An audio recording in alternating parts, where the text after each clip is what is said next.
So today we're going to be going over escalation management. We've got a fast prescription on how to do this. And with me is Max Greene. Judy Platts was going to be with us as well. She had a scheduling conflict. So it'll be the two of us today. Max, do you want to introduce yourself? Sure. Yeah, thanks, Ryan. So hi, everyone. My name's Max. I am a senior customer success manager here at SupportLogic. I've been at SupportLogic since September of 2021 now. So yeah, I've been here for a little over almost a year and a half, worked with many of our customers. Some of you may be familiar with me already. And I've worked with customers from onboarding through, through ongoing management, help them with achieve success. And my background, I've worked in support technology as a customer success manager for about 7 years now. So not just here at SupportLogic, but for a number of other organizations prior to that in the same space. So excited to talk to everyone today about escalation management and how you can use SupportLogic to achieve some of your goals. That's exciting. I work in product marketing here. And when I first heard of your prescription, it really stuck out to me a few months ago. I made a note of it, 20 minutes twice a day. I just love how succinct that is. So I can't wait to jump in. To me, this webinar is all about efficiency and making the most of your resources right now. And I think escalations are some of the more expensive cases. And that's what's great about this is you're getting a real performance play. You're tackling some of the most costly cases in a quick way. And I think that's great. So this is kind of our agenda for the day. We're going to be making that business case for why escalations are so crucial to avoid. We're going to dive into the details on how you can calculate what your escalations are costing your business. We're going to address what we call escalation management and what that involves. And then Max is going to lead us through the 4-step prescription. We're going to walk through exactly how it looks in the product. And then we're going to leave you with a whole bunch of resources. And speaking of that, just to do a little housekeeping off the top, up in the top right corner, you can see we've got a chat section and we've got some polls, and in docs will be all the resources that we're going to talk about at the end of the presentation that you can use. And then in Q&A, that's a great spot to ask questions. And we're going to answer all those at the end of the session. So moving into significant challenges in support. Max, from your experience, what does a reactive mindset do to an organization, and what are the effects of constant firefighting? Right. So being reactive in support and constant firefighting brings with it a lot of the challenges that you would expect, right? The first, of course, being that the problems and the explosions have already happened. And so you're starting on the back foot, right? You're having to scramble to pull the right resources in to address an issue that has spiraled out of control and possibly, and in all likelihood, could have been addressed sooner had the right resources been involved at that point already. And in addition to that, when an escalation happens, it's often gone beyond support altogether, right? You've heard from customer stakeholders who have reached out to account executives, account managers, CSMs, your own executive team. There's so many challenges that it raises, especially from a customer health perspective for you, that may have been avoided if you could have been proactive rather than reactive. That's interesting. And looking at this next stat that we have here, I start to think of what are the long-term implications of escalations, right? How does it break down the customer relationship? What have you seen in folks that you've worked with through your experience? Yeah, so the impact of this is definitely multifaceted, right? On one hand, an escalation, once a case gets to that point of escalation, what you're looking at really is more than just a bad experience potentially for the customer, but also an extremely high effort experience for the customer, right? And with effort and with one of the things we call out here is loyalty. And it's often like one of the things that we've seen and that I've seen in my experience working both here and with other companies is that often your customers, it's not that they need to be delighted in a support interaction, What they really want is to just get their issues resolved quickly and succinctly, right? And that drives loyalty much more than delight, say, on a single interaction. They want to see continued interactions resolved quickly, right? And they don't want their executives involved, right? Anytime other folks from the customer's organization have to get involved, you're costing them money, right? It's not even just that, an escalation is costing your team all the extra money because of all the additional folks who need to get involved. All of, your own, say, for example, your own C-level, your own executives who get calls from customers, right? Your CSMs and AEs, every additional person that gets involved drives the cost of that escalation up, which we'll talk about a little bit more momentarily. But then there's another really important piece to this, right? And it's the health and retention of your own staff. Support engineers, agents, support managers. There is nothing more painful than dealing with an escalation. And as a support agent, when you're not able to resolve a customer's inquiries, and maybe you don't get the right folks involved on your side soon enough, it's an incredibly frustrating experience as a support agent to, in a sense, almost fail in assisting that customer in getting a resolution quickly, right? As opposed to, having to get everyone else involved, not getting everyone else involved soon enough. All these things can heavily affect the ability to retain your own support agents and engineers, which is definitely a challenge that all organizations have faced, in my experience. That's one of the other things. Yeah, please, Ryan, go ahead. Something I think would be a good time to do is ask our attendees, how many hours are you spending a week on your escalations as a support team? We've got a poll now that we can launch with that question. I think the poll should be running now. And we can kind of see how folks are spending their time on escalations every week. I can see here as the results are coming in, some teams are spending 10 hours a week on escalations. And some folks aren't really sure. They're not measuring that yet, which makes sense because I know in my role, when sort of hot button issues come in, you jump on them. You have to. That's the role of support. And you're not always tracking that kind of thing. So we're seeing a range of answers. We're seeing 10 hours. We're seeing 20 hours a week on escalations. And then we're seeing some blind spots of how much time it could actually be. I'd love to launch a second poll on this as a follow-up question to the attendees is, how much time do you think the rest of your organization is spending on these escalations? And that can be, your SMEs, whether it's in IT, whether it's a product person, and then your C-suite as well. The C-suite is a huge part of where escalations often bubble up, especially in smaller companies, when that's sort of your chief technical person. And the results on that are interesting. Yeah, Max. Yeah. What's really interesting here, Ryan, is that there's a remarkable number of responses here that say no idea, right? And yeah. This is interesting because even with some of our customers and our prospects and customers, we'll see that they often don't have a really fleshed out escalation tracking process, both a management process and a tracking process, right? And part of that there can be a number of reasons for that. Sometimes it's because they're managing escalations entirely just in email or and not centralizing it within their ticketing system or within their CRM, or not tracking it in a kind of structured and consistent way, which makes it difficult to really understand what the cost is of these things to them.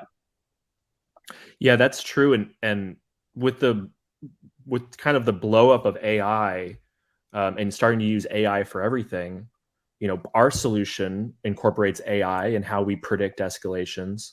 Kind of a third follow-up onto the thread we're on right now is wondering if folks are using AI in what they're doing with escalations at all. That's kind of our third poll I'd love to know about. So we're going to launch that one real quick. And then we're going to get into calculating the cost of escalations and how that's going for folks.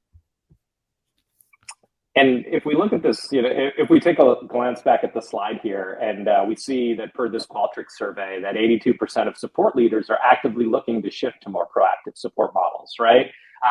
And leveraging AI can be a big part of that, right? It can be a big part of it because it can enable you to analyze your tickets and your cases in real time, and in a sense get notified when these things are happening, when these challenges are arising, and get yourself off the back foot, right? And start to address these problems before they escalate to the C level, before they have to go through, say, multiple tiers of support even, right? There's a variety of ways that AI can kind of step in and enable you to be more proactive where you've typically been reactive in the past. That's a part of machine learning I really like. Machine learning really looks at past patterns and then tries to make a prediction for what will come next. And I think it's a great application for AI as sort of an umbrella term, with machine learning as sort of part of that. And the results of this are interesting. You know, are folks using AI tools to manage escalations now? And we're seeing that the answer is no across the board. So, you know, kind of getting into the solution, we're going to show how AI plays a role in escalations. But first, I want to talk about the cost of escalations and why we sort of conservatively call it 5x. Some sources like TSIA say an escalation cost could be even 8x to 10x, right, Max? It's absolutely. Yeah, part of that, and part of that is, you know, once again, it falls back to how you track. Are you tracking the cost of your escalations today? And in order to do that, you have to be tracking your escalations, right? And tracking your escalations goes beyond just tracking them as far as like the tickets and the cases themselves and the metrics that you track in your support organization, whether those be the standard ones of case age, case duration as shown here, right? As well as, you know, solution development, right? Bugs, defects, you know, anything that engineering has to get involved in, as well as SMEs, right? When you're talking about SMEs, you're typically talking about members of your support organization who have specific skill sets above and beyond your frontline agents and engineers, right? Or also folks from the engineering side who have to get involved to address something. Every single one of those individuals getting involved, you know, drives up the cost of the escalation because their time is valuable, right? Yeah. And then even beyond that, right, you know, calling out potentially the C-suite involvement, right? Last thing any one of your leaders wants is to get a call from a C-level executive at another organization, at the customer organization, right? Because not only is that person's time extremely valuable, but the leaders at your organization, their time is valuable, obviously, right? And then CSMs, AMs, AEs, all these individuals, their cost of working is not typically calculated as part of the support cost, right? It doesn't fall under the support organization's purview directly. But each one of them, there's an hourly cost to their time as well. So all these things, which is part of why we start with 5x, but that's conservative. It can be much, much higher. That's right. And to involve the group watching, you know, we're going to throw a poll at you asking if you know your average cost per case, and how we have a sample calculation here, and how we kind of look at it is we take your support budget and we translate that to cost per case by dividing that total budget by case volume. So you take the budget, you divide it by the case volume, you're going to kind of get what that cost per case is. And in this example, we just say, let's just make it $100 per case. So if you take a 5% escalation rate and you got 20,000 cases, well, you know, 1,000 of those cases are going to cost you, if we're using the 5x assumption, 1,000 of those cases are going to cost you $500 a pop, which gets you the $500,000 for your annual cost of escalations. Of course, if you look at these numbers, 20,000 cases may be low, they may be high for you, and $100 a case may be low or high, but this is kind of a great way to just start looking at what are your escalations costing your organization.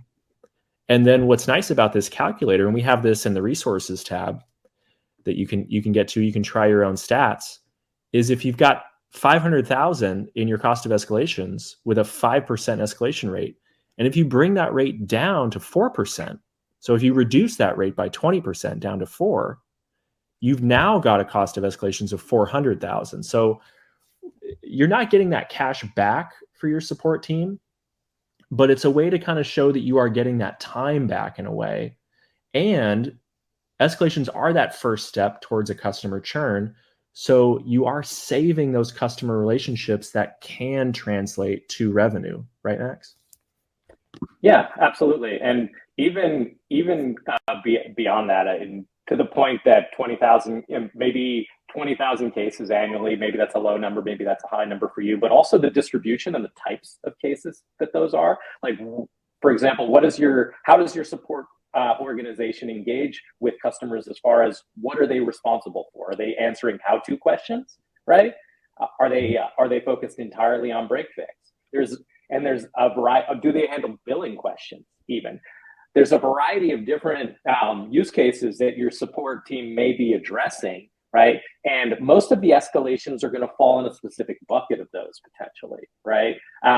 Maybe you probably don't get too many escalations with regards to how-to questions that are coming into your support. Now, by how-to, I mean, how do I use this particular feature of the product? Those types of things. Those types of cases are typically handled by your frontline team. Don't need to be necessarily escalated, right? But maybe the much more technical cases absolutely are more likely are where the escalations are going to live. And those by their very nature are already using your more expensive resources, right? They already require your SMEs or your higher level tiers of support, depending on if you're on a tiered model or a swarming model.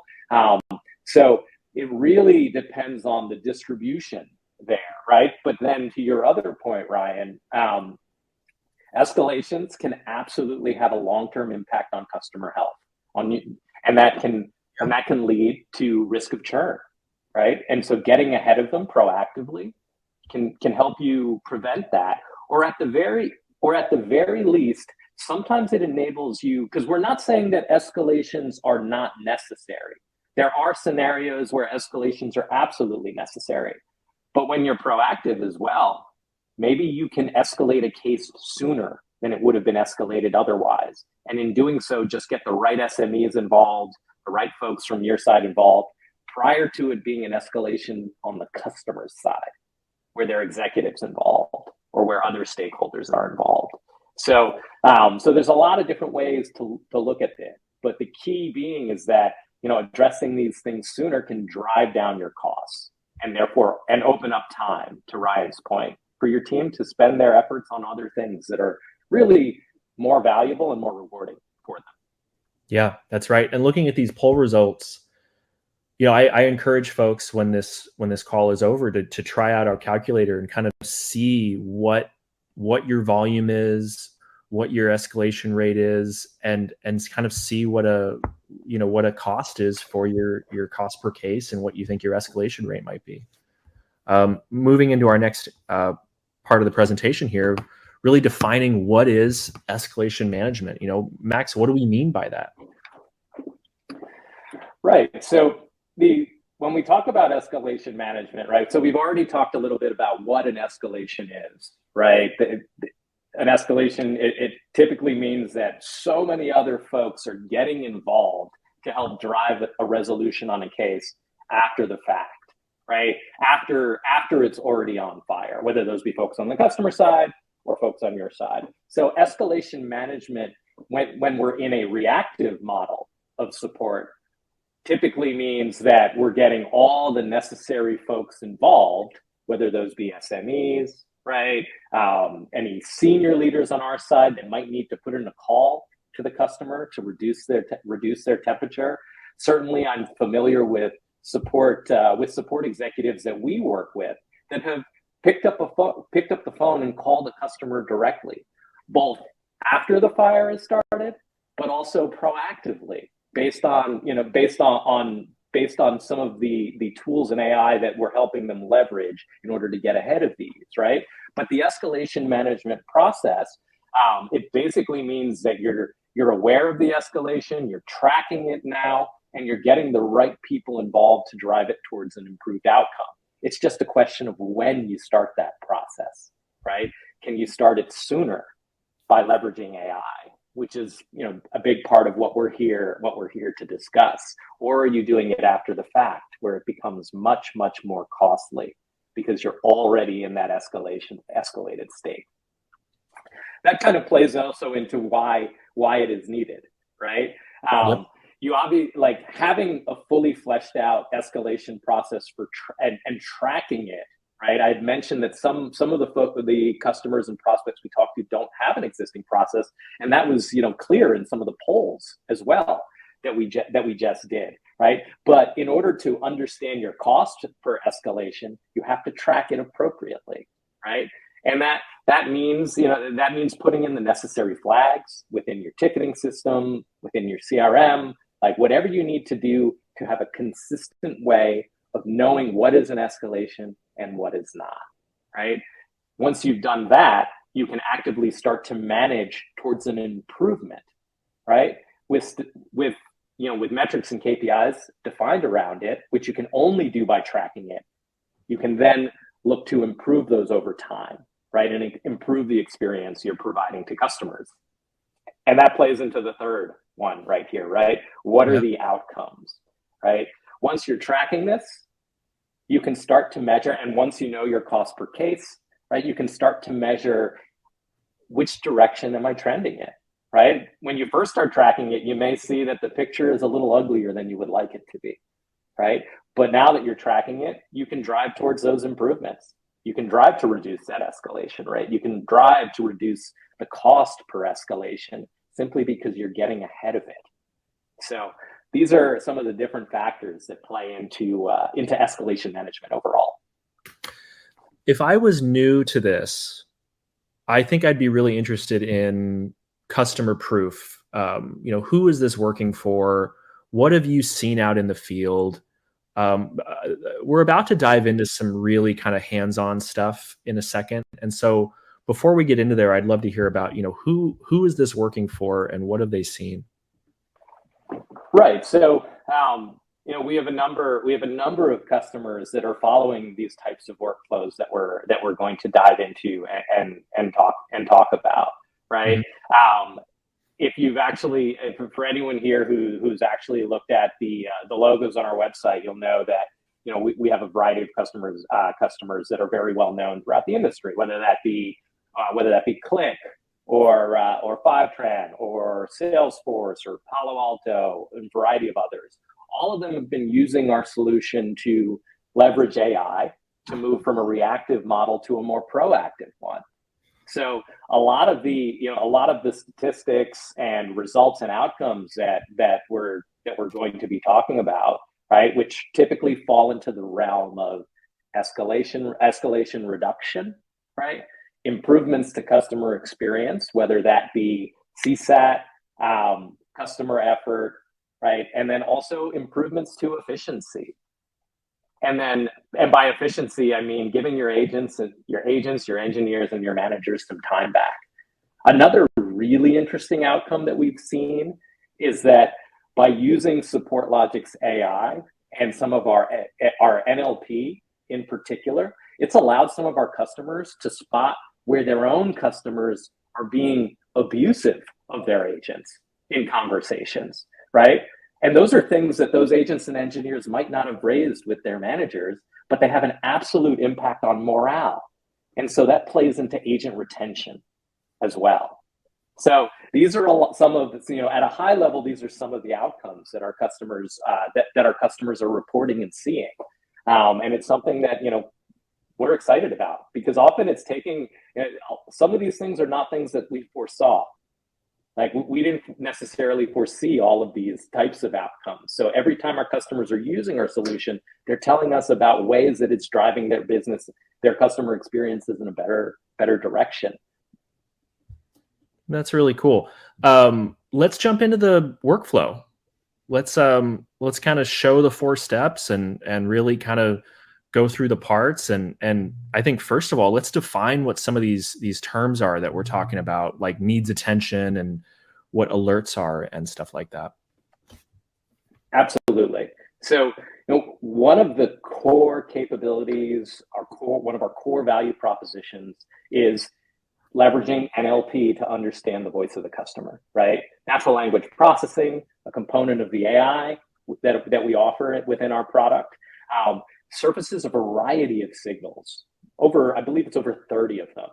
And when I talk about signals with regards to NLP, I'm talking about the analysis that we do of all the written text in your tickets that highlights the sentiment of the customer, right? And the sentiment of the customer, that can be positive, that can be negative, right? A customer expressing that they are frustrated, that they are upset, right? A customer saying that they have a critical issue or that their production system is down, or as simple as customers asking you to schedule a call or asking for an update on a case, right? All of these are just some of the signals that we detect. Another one that I always love to highlight is, we detect a confusion signal when your customers are confused. Are they confused because of poor documentation? Are they confused because your agents or engineers are not, providing succinct and clear answers? So there's a variety of signals that we detect that you can then, like, as a manager, help your team reprioritize their efforts to focus on the customers where these signals were detected on their cases, right? So think of signals as the NLP, as a lot of the NLP that we're talking about. That's what we mean by needs attention and negative signals. Next, looking at these. Yeah, go ahead, Ryan. Were you going to? No. Sorry, I was going to tee you up. Yeah. So the one of the important things here also, right? So I do want to call out that you'll see on each of the 4 steps in the prescribed workflow here that I mentioned take action, right? And so I think it's important to define what we mean by take action. Take action very much falls into escalation, potentially escalation management, right? Like, what are the standard operating procedures that your teams follow to drive a case towards an improved outcome when it is at risk for any number of reasons, right? There's the component of take action in our platform, which we're going to talk about momentarily, but then there's also the actions and the playbooks that most support organizations have already built out, right? What do you do in this situation? What do you do in that situation, right? Who needs to be involved? What we're trying to do is highlight where you may need to start those processes in order to drive better outcomes for your customers. So that's what we mean by take action, right? And I touched on the needs attention and negative signals, but the other concepts here, right? Escalation predictions, right? Which is also part of our core value proposition, right? Which takes which goes beyond just the NLP to analysis of all your cases historically in the metadata to look for patterns as to why cases have escalated, when cases escalated, all of those things, right? Finally, the other things that you'll see here, take action on backlog based on list views. You're being part of support organizations, you're all very, very familiar with your backlog. The cases that your agents and engineers are working on, right? Looking at those in different ways within your ticketing systems, but SupportLogic provides additional ways to look at your backlog, different from the way you typically do so. And then finally, alerts, right? We know very well that, tool fatigue is a real thing. Your teams, your managers, they cannot be in SupportLogic all the time. So how do we empower them with the early warning capabilities of SupportLogic to know when cases are at risk, even when they aren't in the platform? And we do that with extensive alerting capabilities, which we'll touch on as well. And let's just touch real quick on outcomes, expected results. Absolutely. Like this. Yeah, sorry. Go ahead, Max. No. So these are specific results that we've seen other customers of SupportLogic achieve by following some of these workflows or similar workflows inspired by these, right? I had mentioned earlier reduction in escalation rate. We've absolutely seen customers reduce their escalation rate by 20 to 50% in a 3-month period. Obviously, though, in order to do that, right, there's a level of adoption of our capabilities, of these workflows that needs to happen, right? And also, as well as, following the procedures that you may have in place to drive cases towards an improved outcome. But by leveraging SupportLogic to get ahead of these things, we have seen a 20 to 50% reduction in escalation rate for many of our customers. I talked also about productivity gains before, right? We've heard directly from our customers that this can be as much as an hour per day for each support manager. The reason being is that they're not reading through all of their cases looking for the problem ones. SupportLogic is pointing them to the cases that are at risk. And so rather than have to read through 10 to find 2 or 3 where there's a problem, right? SupportLogic can point them directly to those 2 or 3. So that's one of the key things that we do, right? And if they're not reading through all those cases, they're saving a lot of time, because most of your cases are going to follow their normal life cycle to resolution, right? It's finding the ones that aren't before they get out of control that is the key issue, right? Finally, the third one here, improved overall CSAT scores, as well as I call out prevention of DSAT surveys, right? DSAT is just, in a sense, the reverse of CSAT, right? It's dissatisfaction surveys. The reason that matters is that it can be hard to move the needle on your overall CSAT score.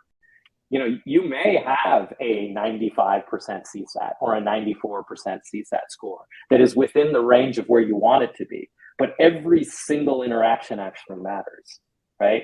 And so that's why when we talk about DSAT and individual surveys, individual responses from customers, right? We're talking about each of those instances where things don't go according to plan, right? And by being proactive, you can potentially get ahead of those and prevent them. So that's what those are some of the results that our customers have seen. These two boxes on the right side stand out to me, because when I talk to prospects, they talk about, their teams are on a hiring freeze. They're not getting any extra agents. They're not getting any, their support managers now support more agents than they did before. They're now expected to hit or exceed the same CSAT levels as before, but with a smaller team or constrained resources. So I think the timing of this is really important, because to me, I think this year is all about performance and, getting the most out of the resources that you do have. And so I think Max, go for it. You're absolutely right. Right, you're absolutely right. We've seen across the board that there've been layoffs at a number of major tech organizations, right? And those have impacted many support works within those, right? So doing more with less is incredibly important at this time. Yeah, if you're a large org, you've maybe experienced a layoff. You're having to do more with less. If you're a small org or a startup, the ability to raise cash right now is very tough. So you're also not bringing on resources. So it's an interesting point in time to make the most out of your team. And I think with that, getting into the actual 4 steps here, and the first one, which is all about the what we call the support console, with step 1.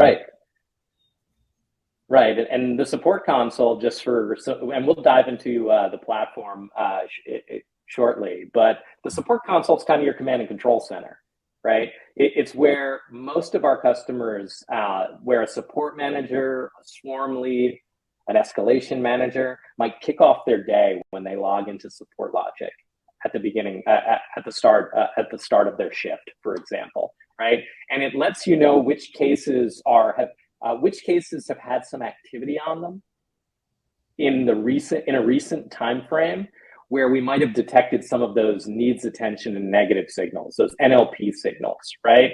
And then by doing that, highlighting those, you're as a support leader, you can quickly see where you might need to reprioritize your team's time, right? Your agents may be heads down working on one thing. They've got a backlog of 20 cases. They're not always like seeing exactly everything that's coming in all the time, right? But as a manager, if you're starting your day in here, you get the lay of the land quickly, and you can shift resources where needed to focus on cases that might all of a sudden be at risk that weren't at risk yesterday or the day before. So that's very much what we're talking about when we're looking at this view. That makes sense. Let's get into step 2. Right. So step 2 falls into escalation, some of the specific escalation management. Now, step 1 is in a sense also escalation prevention, because you're jumping on cases that have negative sentiment detected upon them. But the additional piece of that, right, is SupportLogic provides a very kind of clear AI-generated escalation prediction capability. And so what that actually means is escalation prediction. First off, we've analyzed all of your cases, right? And so when we're based on all of that history, we have an idea of what cases have similarities to escalations that you've had in the past. And so we're highlighting those here as escalation predictions on this particular page within our UI, right? And then you can take action upon those from here. Take action, once again, meaning like, what are the SOPs that you follow to drive a case towards an improved outcome? And leveraging those on a case where you might not have started them until 7 days from now, when it's already too late. We're pointing them out to you earlier so that you can take those actions now, right? And so this is the second step. And if you're an escalation manager who is specifically like targeting like proactive escalation management, maybe in your case, maybe this is the step that you start on, right? But the combination of all of these is how we get proactive in what's typically been a reactive market. One of my favorite parts of this is the sharing and the swarming, and how you can bring in folks from outside the CRM, from anywhere in the organization. You're saving on those licenses, but you're also giving them the full context. You're getting the experts involved early because you're getting the prediction, but then you're getting them involved completely as well. Absolutely, right. So like taking a look at the cases here and seeing the ones that we're pointing out, which is already helping you with that productivity gain that we're talking about, because as a manager, you're not having to read through all of them to find these, but then taking action involves getting the additional folks involved that you need to. And you can do that right from within the UI here by using the share function within SupportLogic. You can @mention individuals via whatever messaging channel you're using, whether that be Slack or MS Teams, as well as by email, and draw their attention to this case, right? And it doesn't have to be just one individual. It can be several. Now, anyone who can help drive this case towards an improved outcome, who has the needed skills and experience to do that, can be looped in on a moment's notice here to kind of take the appropriate steps needed. Yeah. We're 2/3 of the way through our time. Let's jump through these last 2 steps in the prescription, Yes. and let's jump into the demo and really and get to that. So with this third step about backlog, what do you think, Max? Yeah, so this is pretty straightforward, right?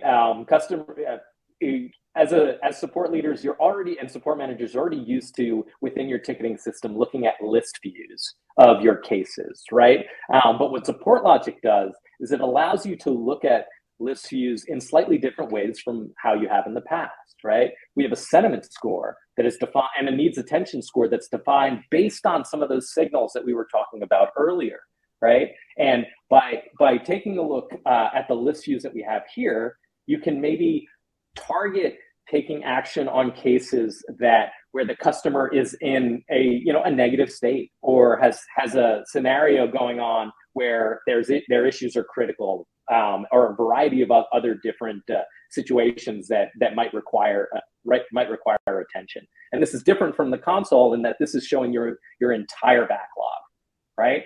So after you've taken action on some of the stuff that just happened, that was just happening today, you may want to look at older cases, right? Mm-hmm. And that's what you can do here. And then with alerts, why do you need these? Right, because you may only be able to spend 20 minutes twice a day within SupportLogic, right? And so, like, above and beyond getting the lay of the land at the beginning of your shift, maybe in the middle of your shift, configuring alerts allows you to be notified based on all those scenarios that we talked about in step 1, 2, and 3, right? It allows you to be notified via Slack, via MS Teams, via email, whatever system, whatever channel you're using. And then you can take those actions and be proactive even when you're not in the tool. Great. So I know step 1 starts here in our console. In the console, it's pulling out cases that needs attention and showing you why with the customer signals right here on every card. You can see the text that shows why these signals are called in. What do you think about this part of the console? Yeah, so as we kind of mentioned, it's kind of your command and control center, right? The console allows you to see cases that have had some activity within a relatively recent time frame, right? So right now the date range here is set to cases that have had activity today, right? But you can look at this, and the reason you might set it to today or since yesterday or last 7 days, maybe at the beginning of your shift, you're setting it to since yesterday. So you know what's happened on critical cases that have just, that have come in since the end of your shift the prior day. And we're highlighting here both cases that have needs attention signals, the ones that have negative sentiments, and you can see those in the tiles above.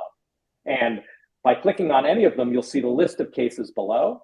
You'll see the specific signals highlighted in the span of text that we detected the signal upon, right?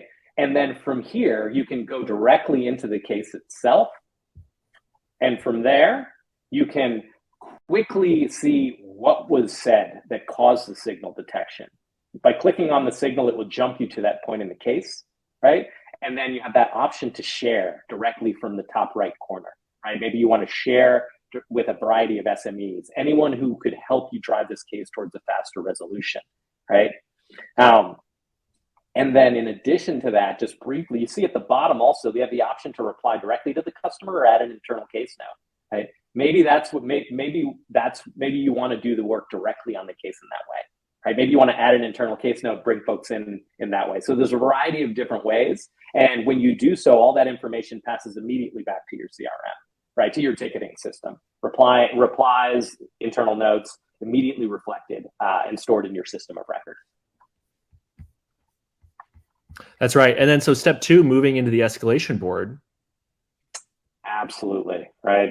So escalation prediction, right, is one of the key things we talked about, right? And escalation prediction is really interesting partially because it goes way beyond just NLP, right? NLP was the needs attention, the negative sentiments, all of those things. But escalation prediction not only takes that into consideration, right, but it also looks at the history of your cases. It looks at the metadata. It looks for patterns, and it finds cases that correlate well with escalations you've had in the past. And that's what we show you here. And then you have all the same options that we talked about on the console, where once you take a look at these, you can see what some of the factors that played into us predicting it as likely to escalate. And then you can share the case directly with an SME. You can reply directly to the customer. You can add an internal case note. Whatever your standard operating procedures are for taking action on a troubled case, you can start those here, right? And then continue that work, right? In your ticketing system, in Slack, in MS Teams, wherever your teams are collaborating, you start it. You can start it here and continue it as needed wherever that is. Before you jump to the backlog, let's actually jump back there real quick. One of the things we talked about with regards to productivity gains, and something that some of our customers have called out specifically, is that having to read through 10, 15, 20 cases looking for the troubled cases, by leveraging this, we're pointing out specific cases with specific risk factors, and we're calling out what those risk factors are, right? So your team just has to take a glance here, spot these, and go through them quickly and take action where needed, right? Without having to read through the ones that may not may not have any issues, but that they would have read through anyway, since they had no easy way to track down where the problems were. That's the beauty of AI, right? Is that it's finding these for us. And then we take the next steps. You're the expert, right? As a manager, as a support leader, you know your business, right? But we're pointing these out so that you can take the actions as needed. That's right. Someone in the chat was saying they have 3 escalation managers. You know, if you've got 3 escalation managers, that's a sizable resource, and this is a way to surface the cases that they need to see without them having to read every single case, right? And they're seeing the factors. Yeah. So moving into part 3 is all about backlog and these 2 main levers that we use in the product. So Max, if you want to talk about those. Yeah, absolutely. So, as support managers, support leaders, you're very familiar with list views. You use them in your own ticketing systems. These are list views that we surface in SupportLogic, right? But that use some additional mechanisms for sorting, that some of which you haven't used in the past, right? Sentiment score, attention score, all these, these are based off of all those NLP signals that we talked about, as well as, the cadence of communication with the customer. All those things play into the calculation of these scores. But a customer that has a low sentiment score, on a particular case, that case may be at risk, right? And maybe you want to reprioritize certain members of your team's time to take action upon it, to drive it towards an improved outcome. And once again, you open up the case here, you can use the sharing capabilities, reply to the customer, add an internal note, variety of ways to take the necessary action to drive it in the appropriate direction, right? And then also, like, above and beyond the NLP lists that we're showing you here based on attention and sentiment score, you'll see we have a list for case age, right? So if you simply want to look at your cases by age, but also have the AI and NLP factors, visible on the case, which you wouldn't have if you were looking at it in the ticketing system, right? This enables you to do so. So a variety of different list views that you can use. These are just 4, but there's approximately 10 out of the box ones that you can add, and you can also filter extensively to determine what you're going to show in these lists. Using any tool, any application, filtering is critical, right? So scaling down the view to focus on the cases that fall specifically under your purview as a support manager, whether that be specific teams of engineers, specific product lines, a specific book of business. If you're a TAM, like, there's a variety of use cases here. If you're an escalation manager, same thing. Which are the cases that you're responsible for specifically? And you can build filters here to create the views that you need so that you're focused on what's important to you. That's right. Let's move to alerts. Finally, all the great things that we were just talking about. Once again, you can't be in SupportLogic all the time. So a big part of standing up SupportLogic and getting our customers onboarded is providing best practices around the configuration of alerts, right? So needs attention signals, sentiment signals, right? You can create alerts that notify you when those are detected on comments from your customers, right? That way, even when you're not in SupportLogic, you can get the value that you need out of it. You can still be proactive, right? And it's as simple as drag and drop, as Ryan is showing right here. Same thing applies for escalation predictions. You can create alerts based on that. And there's also a variety of other conditions you can add to these so that they're more targeted, right? You can add conditions related to your metadata, right?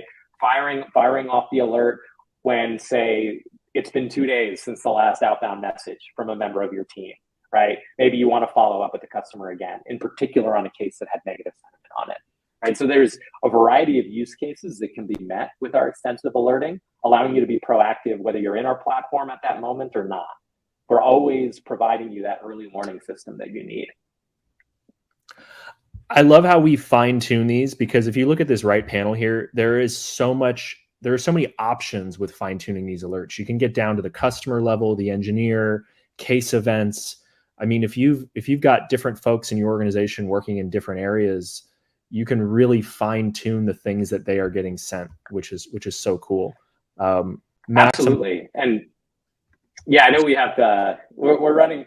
I know we're running a little short on time. But one last thing that I did want to point out there, right, is while yes, SupportLogic is while the SupportLogic console is used by managers, with our alerting, you can extend that capability out to your engineers and agents, right? You can notify case owners directly when certain conditions are met. So it's not, so the burden is not entirely on the managers, but you can leverage the extensive AI capabilities to make sure that the agents and engineers are proactively getting ahead of things as well.